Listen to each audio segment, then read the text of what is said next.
அண்டம் முழுதும் ஒன்றினுள் அடக்கம்.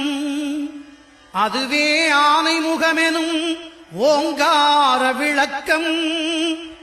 சுழலும் கோள்கள் அவன் சொல் கேட்கும். அவனை தொழுதால் போதும் நல்லதே நடக்கும். ஆனை முகனை தொழுதால் நவக்கிரகங்களும் மகிழும். நல்லதே நடக்கும், நல்லதே நடக்கும்.